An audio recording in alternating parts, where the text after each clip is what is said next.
gymnastics. As far as the wrestling did, what I did was I intimidated a lot of people because I didn't give a fuck. Big gold and a billfold, so Welcome to swole that I Studios. can't get the shit closed. This is 5 So photos I'm from Rip Rogers' phone. I tell you what, Rip, this episode, or this segment, I should say, is really starting to blow up. I'm looking at YouTube right now, and the one we did last week is up to 217 views already, Rip. It's becoming a fan favorite. I hope that you have some good pictures, some good photos picked out for this week. This is the greatest 5 photos we're putting out today. Greatest 5 since last week. Go to Lila Studios, Wrestling with Rip Rogers. Hit subscribe. Hit the bell button so you get these notifications. We are up to 942 subscribers.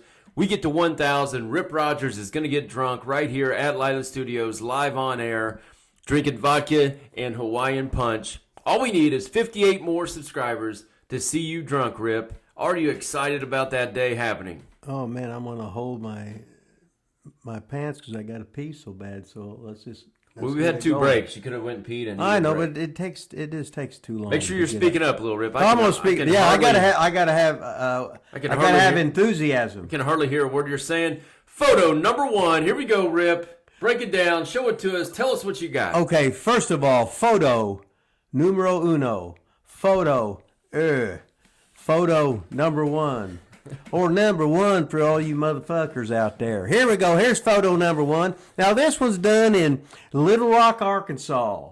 And here's the picture there. I was working for Bill Watts in Mid-South. There's a lot of former WWF stars in there when I was there. Junkyard Dog was there. Hacksaw Jim Duggan. King Kong Bundy. The Natural Butch Reed. Ernie Ladd, the $1 Million Man, Ted DiBiase. Okay, what about this photo, though? That's what it is. Who's in that photo? Well, I'm getting there. Oh, okay. I'm plugging the former WWF stars. There's Magnum TA on his butt, wrestling me. Eagle there. It looks I'm sitting right there, and I'm dominating the match as usual. Magnum TA. This was his first big push. Oh, really? Yeah, he went in there and he became a star for Watts, and he had that car wreck and crippled himself. Why do you have dark hair?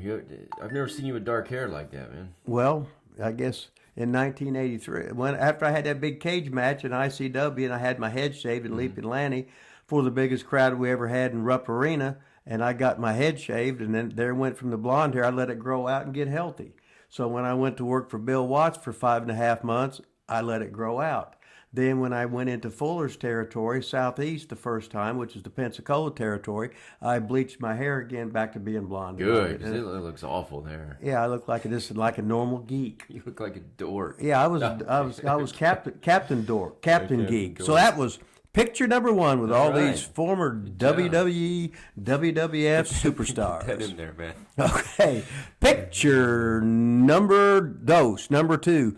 Now, this is a seminar at the world's famous Monster Factory.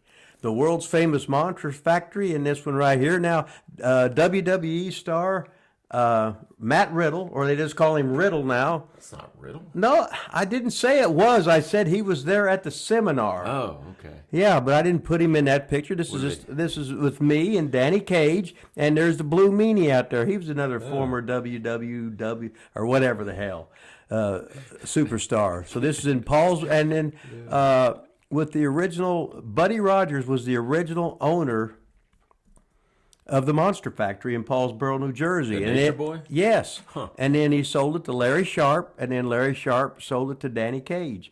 And that's where Bam Bam Bigelow come out too, former WWF's. Never knew that. Yeah, he come out of there. Learn something new every day here at Lila Studios. So that was picture number 2. So number 1, we got the Little Rock, Arkansas picture from Mid-South. And number 2, we got the seminar at the Monster Factory. Okay, this is picture number 3. Though. We need 5. Well, this is number 3. Now here's a poster from 1992 when I'm wrestling in England.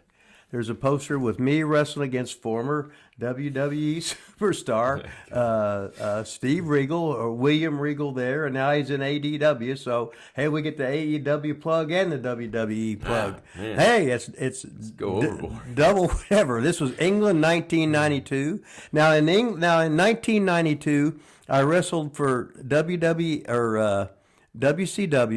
I worked in England. I worked in Austria. I worked in Japan. I worked in Korea, and I worked in England. So wow, that was my senior year in high school. Yeah, so it was a busy 1992. It was a busy 1992. So all those superstars there, and that's picture number 3. Heading over to picture number 4, and we got a picture of the DCW class. Greatest ever. In OVW, we got about 60 people there. Now, in that group, I can name you the EC3, who's a former WWE star, and APOC from the Ascension, former WWE superstar. And now he's teaching down in Florida at Chris Silvio School. There's Pops. There's Damian Adams, the world's greatest ladies wrestling instructor. Jamin Olivencia, all the top stars. Josie's in there, who was an Impact girl for a while. Mm-hmm. There's Blair Moan, former Mr. Universe, Mr. Whatever, and the Snabits Fabits. But we got all the top stars. So that's picture number 4. And in flipping over to picture number 5, this just happened last night. We got a picture from Grafton, West Virginia at a fair show where we got the world famous Bushwhacker Luke, former WWF superstar, Bushwhacker Luke. Right there, he had to send this picture to me as he called me the gimmick when I met him in 1970 in Portland, Oregon. So there's 1970 or 1979? 1979. There's Turbo and Shiloh Jones, who are the world famous outrunners, and I know they've been dodging you. They're scared of you. I can't blame you. You're going to start chopping everybody. But there's Bushwhacker Luke, and I wanted to say hello, mate, to the former WWF superstar. So that's pictures number 1, 2, 3, 4, and 5. And they were booked by Adam Parsons, who won't book me anymore either. So not only are the Outrunners ducking me, Adam Parsons booked this show last night. And after I beat his ass as Captain America or whatever he was called, Top Gun, he won't book me on there either.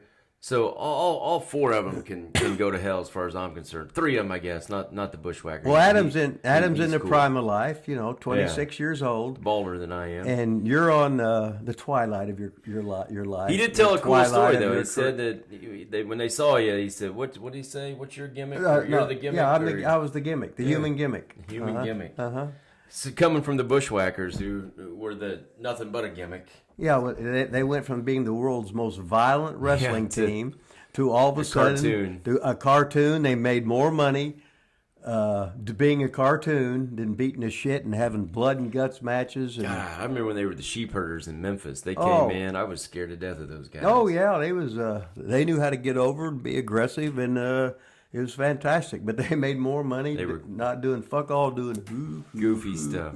Yeah, what the fuck? They were one of them, but maybe both of them. They were at that fair show we did for Fulton when you wrestled Ricky Morton. They were on that card. Butch and Luke. Yep. It don't get any better than that. Butch is living back home in New Zealand, and are they really sheep herders? No, they're bushwhackers. Sure, they really. But Lukey lived down. He used to live right next to Dick the Bruiser down in Florida. Oh, really? At Indian Rock. God, yeah. Can you imagine your neighbors being the Bushwhacker and Dick the Bruiser? Yeah, it would be the greatest ever. Wow. Fantastic, greatest ever. So we've seen pictures 1, 2, 3, 4, and 5. 5, baby. Speaking of greatest ever. 5 photos from Rip Rogers' phone. Could be the greatest segment ever put out on YouTube. 5. Like, subscribe, 5. Smash, 5. all that kind of stuff. Smash. This is episode 23. 5 photos. Rip Rogers' phone. Like, subscribe, and smash. 5 photos. Yeah. Big gold and a billfold, so swole that I can't get the shit closed. So I money fold and rubber band wrap, and when it pop, bitches sound like a hand clap.